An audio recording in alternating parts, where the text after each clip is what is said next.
Hey guys, I'm Erica Carlson with BRIX Real Estate, and I'm here to talk to you about a few things that make people dislike living in the Twin Cities.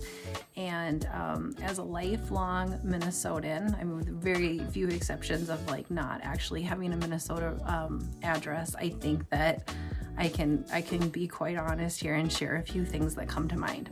So the first one that I'm thinking about is the cost of living in the Twin Cities is possibly, depending on where you're coming from. I think if you're coming from a bigger city than Minneapolis, this may not hold true. But if you're coming from a less populated area, you may find the cost of living in the Twin Cities to be a little shocking. Like, I think you should prepare yourself for a little bit of sticker shock. I think in particular it's housing, which is what I obviously specialize in as a real estate agent.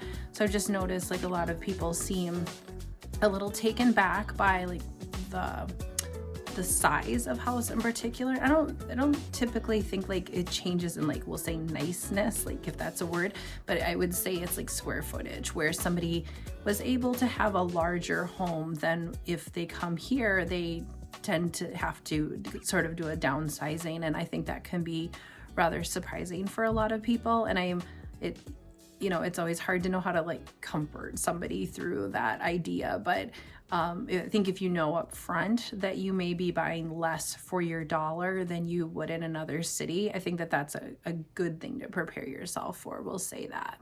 The second thing I was thinking about is that I think traffic and the congestion that come with that can be a downside. Again, we're in a major city. It's not the biggest city. We're not LA. We're not Chicago, New York. But this is a big area. There's a lot of people who live here. And so there's definitely pockets of the Twin Cities that can get very congested. On the other hand, I do believe we have some very interesting innovations with biking, even though, we do have winners, which we'll talk about next. But there's a lot going on with our road system in terms of like honoring that we have bikers and we make room for them. The other thing I think we do a good job of is we have some carpooling lanes. And so I don't, again, I've lived in Minnesota for so long, I guess I don't want to speak out of turn, but we do sort of reward people for carpooling in certain sections of the Twin Cities. That is definitely like not something you're going to see on every single highway, but don't be surprised if you see something about carpooling. And if you didn't have that in your state, you might find that notable or kind of interesting, and make sure you know the laws on that, because you will get ticketed if you are caught as a single person and you don't pay this like a special card for people who want to pay to be in that lane when they're not carpooling.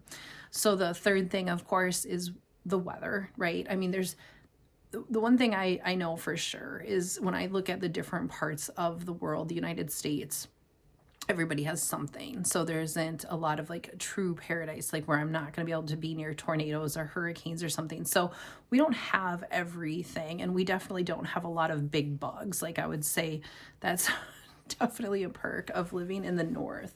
If you don't like the cockroaches and the scorpions and things like that, because those things don't really survive when it gets cold. Not that we have nothing. We have some things.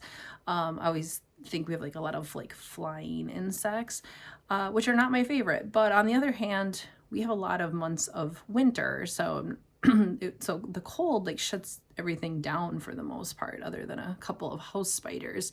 So it's sort of this perk of like less insects. But yeah, if you're not like really a cold person and you don't enjoy the outdoor activities, you may not enjoy the driving conditions or some of the hassles that can come with snow removal. It's definitely a thing. Again, pretty much a lifelong Minnesotan. I am not somebody who goes out in snowmobiles and ice skates and ice fishes and things, but then all those things are opportunities. The thing most people will say about Minnesota is that if you truly love four seasons, you are going to get that here. And, you get a true fall and a true summer. And I ended up spending quite a bit of time in Baltimore, and I was expecting it to be a little bit colder. I enjoyed that it didn't get colder, but I also noticed, because I was there long enough, it never truly had like four seasons. There was just kind of like the fall and spring just seemed like very mild, which was pleasant. Just kind of gray, not it kind of didn't have like these peaks that I would say like you kind of like know the peak of fall and the peak of spring, and it does get quite hot here. So if you have a perception that like it's always 30 degrees, that's absolutely not true. It can get quite warm in summer, and obviously it can get quite cold in winter. And so, you know, there can be some parking and other, you know, things that come with that, but I don't want to belabor the point. Like many parts of the world have snow, and so we're north, so we get some snow for sure. I think the last thing I want to touch on is probably like very subjective, and somebody could definitely argue a different point, but just something like I'm going to point out, because it's, for me, it's like the thing I would tell you if we were face to face, which is I've heard people say it's a little bit harder to make friends in Minnesota. And I think, again, it's extremely subjective and completely based on the person. And like, are they the kind of person who wants to like get out and meet people and do things? I think all those opportunities are here just like any other place. It really is going to depend on the individual. I do think that a lot of people that live here have like always lived here. And so I'm sure if you're an outsider and this is a new city and state to you, you're going to have to put on your ability to be an extrovert and put yourself out there and invite yourself or invite other people and like break in, because people, you know, have their families and their longtime friends, and so I think I used to feel stronger about that. And then I spent time in other cities, and I'm like, every city's the same. It is about you and like taking those risks. And there's room for everybody to have more friends and enjoy other people. But, you know, it just depends on where you are in your life. So I just had to say it out loud, because you know, the one thing I've heard is like people are like, oh, it's Minnesota nice until it's like, if you've never heard the term Minnesota nice, just meaning like, you know, we just kind of have like this pleasantness to us, which is great.